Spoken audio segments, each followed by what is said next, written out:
Hello students, तो आज का ये वीडियो उन सभी स्टूडेंट के लिए इंपॉर्टेंट होगा जो कि WBJEE में काउंसलिंग में इनरोल हो रहे हैं। ठीक है, काउंसलिंग के थ्रू कोई कॉलेज लेना चाहते हैं WBJEE का, उन सभी स्टूडेंट के लिए वीडियो बहुत ही हेल्पफुल होगा, क्योंकि इस वीडियो में अपन समझेंगे कि काउंसलिंग के प्रोसेसेस कैसे होते हैं, कैसे काउंसलिंग प्रोसीड होता है आगे, और किन किन चीजों का ध्यान रखना है अपन को WBJEE काउंसलिंग करते टाइम। ठीक है, क्योंकि आप सभी लोगों को पता है कि जो WBJEE का काउंसलिंग होता है वो जोसा के काउंसलिंग से थोड़ा डिफरेंट होता है। ठीक है, तो क्या प्रोसेस होता है, क्या चीजों का मुझे को ध्यान रखना चाहिए, ये सारी चीजें अपन इस डिटेल वीडियो में पूरे अच्छे से बात करेंगे। तो जो भी लोग चैनल पे पहली बार आ रहे हैं, ये चैनल आप सभी लोगों के लिए बहुत भी ही हेल्पफुल है, तो प्लीज चैनल को सब्सक्राइब करना, एंड तक वीडियो देखना, अगर पसंद आए तो एक लाइक जरूर करना और अपने ज्यादा फ्रेंड्स के साथ इसको सब शेयर करना। ओके, टेलीग्राम चैनल और व्हाट्सएप ग्रुप डिस्क्रिप्शन बॉक्स में लिंक मिल जाएगा, आप जरूर जाके ज्वाइन हो जाना, बिकॉज सभी अपडेट्स आपको वहीं पे मिल जाएगा। ठीक है, साथ में मैं दो अपडेट्स आपको स्टार्टिंग में वीडियो पे क्लियर कर देना चाहता हूं कि जो भी स्टूडेंट को काउंसलिंग का आइडिया नहीं है, ठीक है, वीडियोस हालांकि चैनल पे आते रहेंगे, ठीक है, लेकिन फिर भी अगर आप हम लोग के थ्रू काउंसलिंग करना चाहते हो, क्योंकि आपको कुछ भी आइडिया नहीं है चॉइस फिलिंग का, तो आप काउंसलिंग करा सकते हो हम लोग के थ्रू। नीचे आपको डिस्क्रिप्शन बॉक्स में गूगल फॉर्म दिख जाएगा, आपको जाके फिल करने की जरूरत है। प्राइस 249 है, स्टार्टिंग में 199 था, लेकिन 100+ स्टूडेंट्स इनरोल हो गए हैं, अब प्राइस आपको इंक्रीज कर दिया गया है, 249 प्राइस है, आप जाके गूगल फॉर्म फिल कर सकते हो। ठीक है, साथ ही में अगर आपका रैंक बहुत हाई आ गया, जिससे आपको काउंसलिंग में आइडिया लग चुका है कि हाँ मेरे को वो अच्छा कॉलेज नहीं मिलेगा, तो आप डायरेक्ट एडमिशन के लिए भी स्क्रीन पे दिए नंबर पे कांटेक्ट कर सकते हो, और जल्दी से कांटेक्ट कर लेना, बिकॉज सीट्स थोड़े से लिमिटेड होते हैं, इसलिए आपको पहले से सीट बुक करा के रखना होगा। ठीक है, तो चलिए बात करते हैं जी, वीडियो में स्टार्ट करते हैं वीडियो को। तो सबसे पहले काउंसलिंग में स्टार्ट होता है जी रजिस्ट्रेशन। तो जो स्टेप 1 होता है ना WBJEE काउंसलिंग का, वो रजिस्ट्रेशन से स्टार्ट होता है, मतलब आपको फिर से एक बार रजिस्ट्रेशन करने की जरूरत है। अब एक बच्चे के दिमाग में क्वेश्चन आएगा, सर रजिस्ट्रेशन तो मैंने किया था, कब? सर वो एग्जाम से पहले मैंने रजिस्ट्रेशन किया था, तो मेरे को फिर से रजिस्ट्रेशन करना पड़ेगा। हाँ, वो रजिस्ट्रेशन आपने एग्जाम के लिए किया था, अब की बार जो आप रजिस्ट्रेशन करोगे वो काउंसलिंग के लिए करोगे। ठीक है, तो सर क्या क्या डॉक्यूमेंट्स कोई लगते हैं क्या रजिस्ट्रेशन के टाइम में? नहीं, डॉक्यूमेंट्स आपको नहीं लगते। किन किन चीजों का ध्यान रखना है, कैसे रजिस्ट्रेशन करना है, क्या चीजें डेटा आपको सही से फिल करने की जरूरत है, इस पे सेपरेटली एक वीडियो आएगा। जैसे ही काउंसलिंग स्टार्ट होगा, रजिस्ट्रेशन विंडो खुलेगा, रजिस्ट्रेशन के ऊपर सेपरेट वीडियो करूंगा, तो चैनल पे बने रहना, उस वीडियो को देखकर ही रजिस्ट्रेशन करना, क्योंकि रजिस्ट्रेशन में कोई भी गलती करोगे तो इंप्रूव करने का मौका नहीं दिया जाएगा। ठीक है, फिर स्टार्ट होता है आपको सबसे मोस्ट इंपॉर्टेंट बात, दैट इज आपको चॉइस फिलिंग का काम। ठीक है, सबसे इंपॉर्टेंट काम तो यही है। रजिस्ट्रेशन अगर मान लो, रजिस्ट्रेशन में भी हालांकि कोई गलती नहीं करना है, ठीक है, लेकिन अगर आप चॉइस फिलिंग में गलती करते हो, ठीक है, देन आफ्टर जो आपका रैंक है उस अकॉर्डिंग जो कॉलेज मिलना चाहिए, हो सकता है वो कॉलेज आपको नहीं मिले, उससे भी खराब, उससे भी लो लेवल का कॉलेज मिल जाए, वो डिपेंड करेगा आपके चॉइस फिलिंग के ऊपर। ठीक है, अब चॉइस फिलिंग अगर आपको आता है, वीडियोस हालांकि आएगा, मैं एक जनरल चॉइस फिलिंग सभी स्टूडेंट के लिए दे दूंगा, अगर आप उसको देख के भी चॉइस फिल करना चाहते हो तो आप कर लेना, नहीं तो आप हमारे थ्रू इनरोल होना चाहते हो तो उसमें भी आप इनरोल हो सकते हो। ओके, अब देखो चॉइस फिलिंग को लेके कुछ क्वेश्चन होता है स्टूडेंट के मन में, सबसे पहले मैं क्लियर कर देता हूं। जब आप चॉइस फिलिंग करोगे ना, तो जो चीजें आपको चाहिए, जो कॉलेज और जो ब्रांच में आपको इंटरेस्ट है, आप उसको टॉप ऑर्डर में अरेंज करना। ठीक है, आप उसको ऊपर रखना, जो आपको नहीं चाहिए उसको नीचे रखना। क्यों? क्योंकि अगर मैं एग्जांपल सेट करता हूं ABCD, अगर आपको B नंबर का अलॉटमेंट लग गया ना, तो C और D ऑटोमेटिकली आपके लिस्ट से कैंसिल हो जाएगा। अब अगर आप अपग्रेड कराओगे, तो अपग्रेड मतलब होता है ऊपर के चॉइसेस मिलते हैं, मतलब अब आपको A मिल सकता है, C और D नहीं मिल सकता। तो फॉर एग्जाम्पल कोई बच्चा जो उसको चाहिए वो C और D ऑप्शन रख लेता है, और B कोई वो जो नहीं चाहिए वो B और A ऊपर रख लेता है, तो अगर B अलॉट हो गया तो जो आपको चाहिए C और D, अगर उसमें कट ऑफ थोड़ा सा पीछे जाता भी है, फिर भी आपके चांसेस नहीं है मिलने के। तो इसीलिए चॉइस फिलिंग बहुत ध्यान से किया जाता है। अब कुछ क्वेश्चंस बच्चे के मन में चलता है चॉइस फिलिंग के टाइम में कि सर मैंने TFW पे टिक कर दिया था रजिस्ट्रेशन के टाइम, लेकिन मेरे पास वो TFW का सर्टिफिकेट नहीं आया है, तो फिर मैं क्या चॉइस फिलिंग के टाइम में TFW के सीट्स को चूज करूं या नहीं करूं? मैं बोलता हूं बिल्कुल नहीं करो। क्यों? क्योंकि अगर आपको TFW वाला सीट अलॉट हो गया ना, तो फिर आपको TFW सर्टिफिकेट दिखाना पड़ेगा कॉलेज में जाके, वो आप दिखाओगे नहीं, और अगर आप दिखा नहीं पाओगे तो देन आफ्टर आपकी सीट कैंसिल कर दी जाएगी। तो सबसे बेटर है, अगर आपके पास TFW का सर्टिफिकेट नहीं है, अगर आपके पास कैटेगरी सर्टिफिकेट नहीं है, अगर आपके पास डोमिसाइल सर्टिफिकेट नहीं है, तो आप जनरल की तरह सिर्फ प्राइवेट कॉलेजेस सेलेक्ट करो, या फिर जो आउटसाइडर स्टूडेंट के लिए होता है, जो नॉन डोमिसाइल के लिए होता है, सिर्फ आप वही चॉइसेस सेलेक्ट करो। ठीक है, मेरे को बहुत सारे स्टूडेंट के कॉल्स मैसेज आते हैं कि सर मैंने वो डोमिसाइल, मैं डोमिसाइल नहीं हूं, लेकिन मैंने डोमिसाइल पे टिक कर दिया। तो हाँ, अब आप जो चॉइसेस चूज करोगे उसमें गवर्नमेंट कॉलेज दिखेगा आपका, लेकिन आपको गवर्नमेंट कॉलेज चूज करने की जरूरत ही नहीं है। ठीक है, तो ऑटोमेटिकली जो सीट आपको अलॉट होगा उसमें आपको डोमिसाइल सर्टिफिकेट दिखाने की जरूरत है नहीं। ओके, तो ये सारी चीजें थी जो स्टूडेंट के मन में आता है, वो मैंने आपको क्लियर कर दिया। अब स्टेप 3 में जैसे ही आप चॉइस फिलिंग कंप्लीट कर लोगे, चॉइस लॉक कंप्लीट कर लोगे, देन आफ्टर लास्ट ईयर से एक नया रूल आया, दैट इज आपको मॉक सीट अलॉटमेंट का रिजल्ट आएगा। ठीक है, मतलब जो आपने चॉइसेस फिल किया उसके बेसिस पे आपको एक लास्ट ईयर के कट ऑफ के बेसिस पे और भी कितने स्टूडेंट रजिस्ट्रेशन किए, किस प्रकार से चॉइस फिलिंग किए, बहुत सारे बेसिक पे आपको दिखाया जाएगा कि क्या आपको अलॉट हो सकता है। वो अलॉट नहीं होगा आपको, क्या आपको अलॉट हो सकता है वो आपको दिखाया जाएगा। अब आपने दिमाग में जब बच्चा चॉइस फिलिंग करता है ना, तभी उसको आइडिया लग चुका होता है कि हाँ मेरे को ये चॉइस मिल जाना चाहिए। ठीक है, अब मॉक सीट अलॉटमेंट में अगर कुछ अलग दिखता है आपको, देन आफ्टर आप चेंज कर सकते हो अपने चॉइसेस को, ताकि फाइनल अलॉटमेंट में वो गलती ना हो।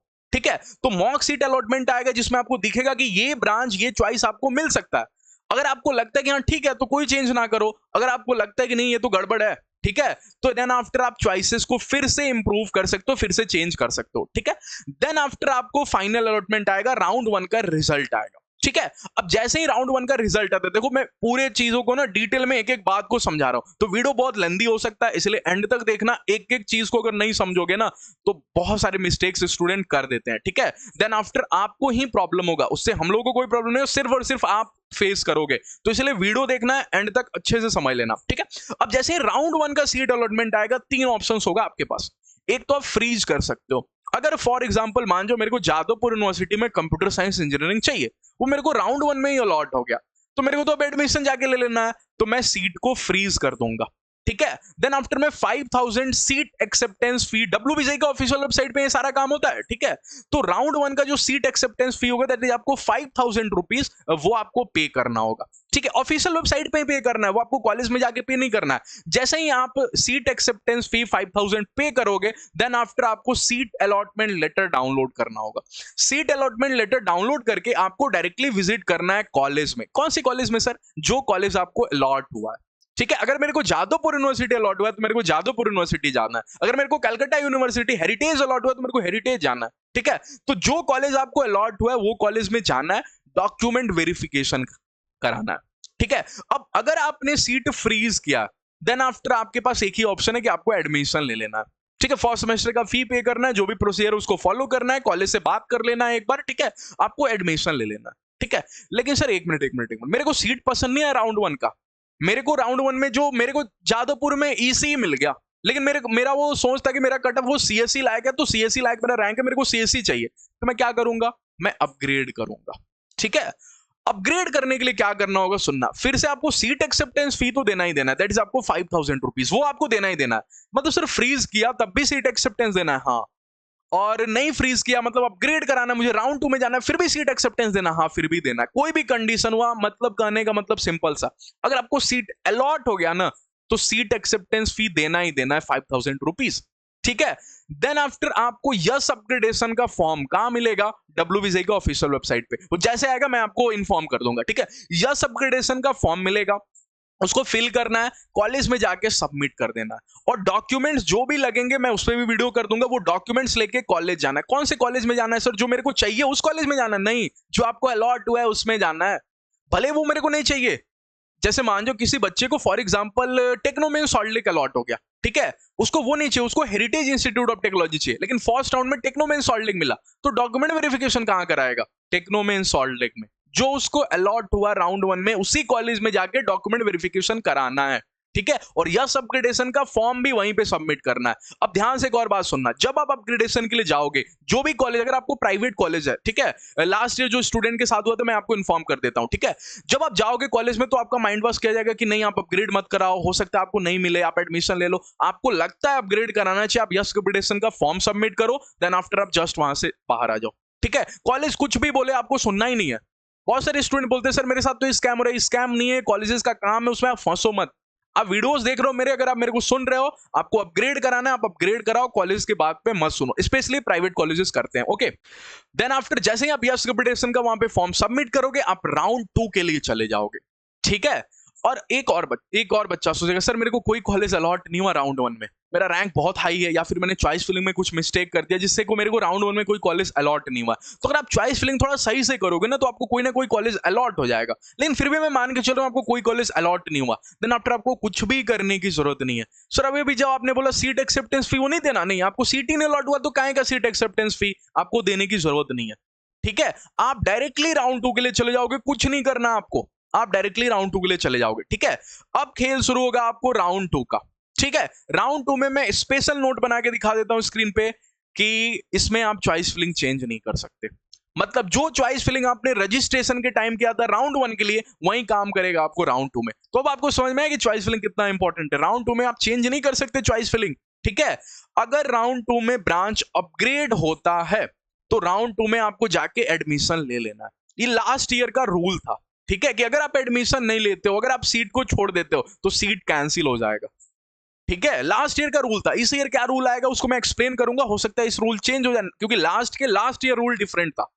ठीक है, तो इस ईयर क्या रूल होगा उसका पीडीएफ आएगा WBCE का ऑफिशियल वेबसाइट पे, उसको मैं एक्सप्लेन कर दूंगा। तब तक मैं लास्ट ईयर का ही रूल, क्योंकि एक्सपेक्टेड है कि लास्ट ईयर का जो रूल होगा वही इस ईयर भी चलेगा। ठीक है, लेकिन फिर भी कुछ चेंज होता है मैं इन्फॉर्म कर दूंगा। ठीक है, तो लास्ट ईयर जो रूल था वो ये था कि अगर आप राउंड 2 में कोई सीट अलॉट हुआ, अगर आप उसको छोड़ते हो तो वो सीट कैंसिल हो जाएगा।